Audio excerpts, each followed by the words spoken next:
بسم اللہ الرحمن الرحیم۔ السلام علیکم عزیز طلباء، میں شجاعت اقبال۔ عزیز طلباء، آج ہمارا موضوع ہے یوم مزدور۔ اقبال نے کیا خوب کہا ہے، تو قادر و عادل ہے مگر تیرے جہاں میں ہیں تلخ بہت بندہ مزدور کے اوقات۔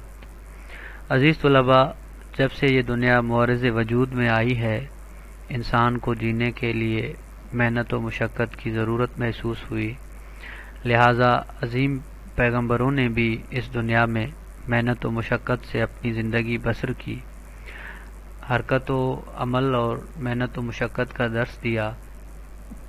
محنت کش انسان اللہ کو بھی پسند ہے۔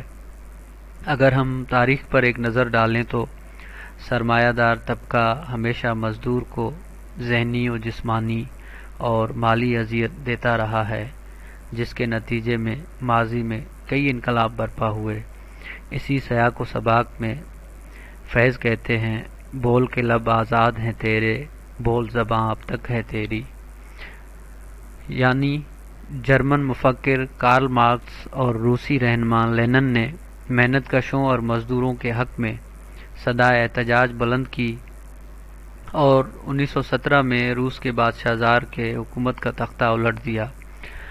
اس انقلاب سے ساری دنیا پر یہ عیاں ہوا کہ کوئی بھی طاقت مزدوروں اور محنت کشوں کا مقابلہ نہیں کر سکتی۔ عزیز طلباء، اس کے بعد ایک اور حادثہ امریکہ کے شہر شکاگو میں پیش آیا۔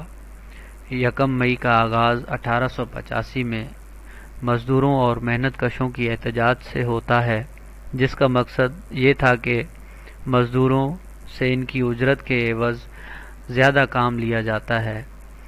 یہ اس احتجاج کے نتیجے میں کئی مزدور مظاہرین پر گولیاں چلائی گئیں اور سرمایہ داروں نے کئی مزدور رہنماؤں کو گرفتار کرا کر تختہ دار پر لٹکایا۔ آج کا دن ان مزدوروں کی یاد میں تقریباً دنیا کے تمام ممالک میں احترام سے منایا جاتا ہے، مگر افسوس ہمارے معاشرے میں مزدور کو اب بھی نفرت کی نگاہ سے دیکھا جاتا ہے۔ ہمارے معاشرے نے اپنے اوپر مادی دولت کا لبادہ اوڑھ رکھا ہے اور دولت ہی کو سب کچھ سمجھ لیا ہے۔ اگر حقیقت میں دیکھا جائے تو ایک مزدور عظیم ہے، کیونکہ وہ کسی کے سامنے ہاتھ نہیں پھیلاتا، وہ خوددار انسان ہے، وہ کاروبار میں سچ اور جھوٹ اور مکر و فریب کا سہارا نہیں لیتا، اپنا خون پسینہ ایک کرتا ہے اور اپنے بچوں کا پیٹ پالتا ہے۔ ایسے ہی لوگوں کی عظمت مسلم ہوتی ہے۔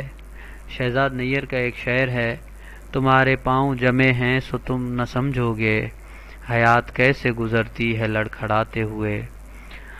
عزیز طلباء، لہٰذا ہمیں چاہیے کہ ہم مزدور کی سچی عظمت کی دل سے قدر کریں، اس کا احترام کریں اور معاشرے میں اسے قدر و منزلت کی نگاہ سے دیکھیں، کیونکہ وہ اپنی محنت و مشقت کی وجہ سے اللہ تعالیٰ کے بہت قریب ہے اور یہی حقیقی عظمت و رفعت ہے۔